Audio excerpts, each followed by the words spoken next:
একটা সুল্লুক দিয়া শুরু করি মুসলিম ভাইয়ের বউয়ের। তো মানে ভাবির এক পাশের বাড়ির মহিলার সাথে অনেক খারাপ সম্পর্ক ছিল, প্রতিদিন ঝগড়া করতো, মাঝে মাঝে করতো মরে না কা, তাই মরে না কা, আছে না আমাদের বাড়ি ঘরের মধ্যে এরকম আছে। তো একদিন সত্যি সত্যি ওই মহিলা মরে গেছে। এরপর একদিন ভাবি দেখি কানতেছে, তা আমি জিগাইলাম, ভাবি তোমার তো খুশি হওয়ার কথা, তুমি কানতে আসো কা? তোমার এই মানে কাজ্যা করি না পার্টনার মরে গেছে, নানান ভাবে তো তুমি ডিস্টার্বেন্স হতে, আর আমি কি তাই লেগে কান্দিনি? তো কেন? জমে যে বাড়ি চিনছে, অর্থাৎ আজরাইল যে বাড়ি চিনছে, এই কারণে ভয় পাইছে। মধ্যপ্রাচ্যে যা হচ্ছে এই দৃষ্টি মানে এই দৃশ্যপট দেখে আজরাইল অর্থাৎ কে, হ্যাঁ ট্রাম্প বাবা, তিনি যে কি করবে আর কি খেলতে চাচ্ছে গতকালকে সিরিয়ারে ফাড়ায় আলছে। তো এই পরিস্থিতিতে পুরো ইউরোপ জুড়ে, আমেরিকা জুড়ে ট্রাম্প যেই মানে ছিনাই নেওয়ার একটা মেন্টালিটিতে এই মুহূর্তে হাঁটতেছে। কিউবারে বলছে যে রেডি থাকো আসতেছি, কলম্বিয়ার দিক দিয়ে গুতাচ্ছে, ডেনমার্ক রে গুতাচ্ছে, সবার উপর একটা পরিস্থিতি কিন্তু তৈরি করে ফেলছে। তো এর মাঝখানে পশ্চিমা শক্তির খুবই অন্যতম মিত্র শক্তি কে? সৌদি আরব। G20, G7 একটা আছে, G20 একটা আছে।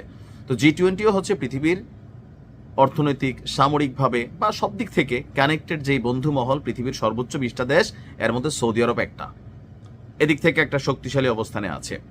অপরদিকে ন্যাটোর মধ্যে থাকা একমাত্র মুসলিম রাষ্ট্র এটা হচ্ছে তুরস্ক। অপরদিকে পারমাণবিক শক্তিধর এই রাষ্ট্রগুলোর মধ্যে তুরস্ক, সৌদি বা অন্যান্য দেশগুলোর মধ্যে পাকিস্তান।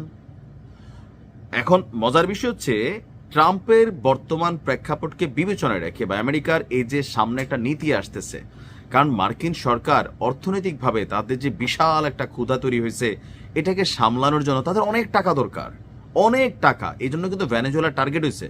ভেনেজুয়েলাতে আমি শুনছি প্রায় আপনার টাকা হিসাব করলে যে তেলটা মজুদ আছে এটার বাজার মূল্য হচ্ছে 23 ট্রিলিয়ন ইউএস ডলার।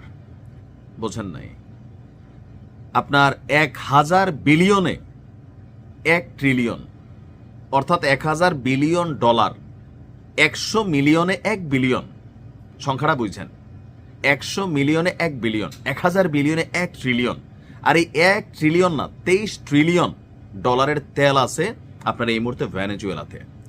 আমেরিকা নিজেদের খিদাটিদা মেটানোর জন্য এরকম ভাবে কিন্তু শুরু করছে যে গ্রিনল্যান্ড, ডেনমার্কের ব্যবসায়িকভাবে পোর্ট হিসাবে বা বিভিন্ন সামুদ্রিক ব্যবসা বাণিজ্যের একটা হাব ধরা যেতে পারে ডেনমার্কের গ্রিনল্যান্ডকে টার্গেট ওইখানে। কিউবারও ধরতেছে একই কারণে।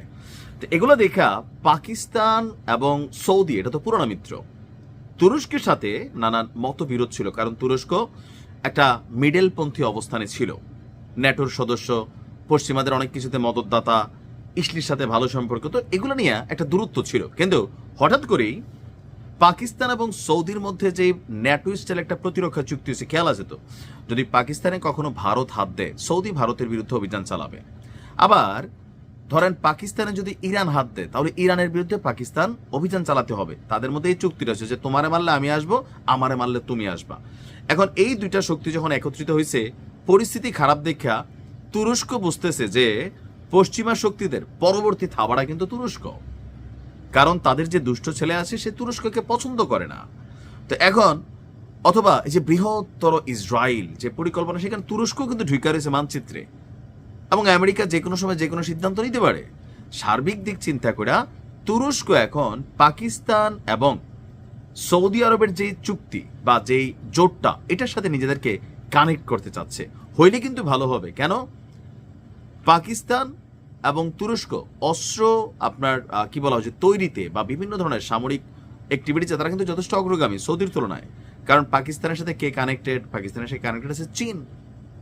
তুরস্কের সাথে অনেকগুলো দেশ কানেক্টেড, ভালো ভালো ড্রোন বানায়, যুদ্ধ বিমান বানায়, জাহাজ বানায়, অনেক কিছু বানায়।